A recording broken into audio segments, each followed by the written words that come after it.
நாடாளுமன்றத்துக்கு 4வது கட்ட தேர்தல் 91 தொகுதிகளில் நாளை வாக்குப்பதிவு. அனல் பறந்த பிரச்சாரம் ஓய்ந்தது. ஆந்திரா சட்டசபைக்கும் ஓட்டுப்பதிவு. கொளுத்தும் வெயிலின் வெப்பம் தணிந்தது. மேலும் 4 நாட்களுக்கு மழை நீட்டிக்கும். தமிழகத்தில் பரவலாக கோடை மழை. மின்கம்பி அறுந்து விழுந்து 4 பேர் பலி. விபத்தில் சிக்கிய சரக்கு வினில் இருந்து சாலையில் சிதறிய 7 கோடி. ஆந்திராவில் பரபரப்பு. ஆந்திராவில் ஒய்எஸ்ஆர் காங்கிரசும் தெலுங்கு தேசமும் பாரதிய ஜனதாவின் பி டீம். ராகுல் காந்தி கடும் தாக்கு. குடிபோதையில் விபத்தை ஏற்படுத்திய போலீஸ் சப் இன்ஸ்பெக்டர் பணியிடை நீக்கம்.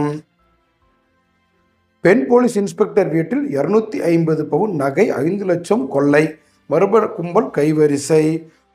அட்சய தீர்த்தையை ஒட்டி 2 நாளில் தமிழகத்தில் 22,000 கிலோ தங்க நகைகள் விற்பனை. ஜூலை 2ஆம் தேதி SSLC துணைத் தேர்வு. வருகிற 16ஆம் தேதி முதல்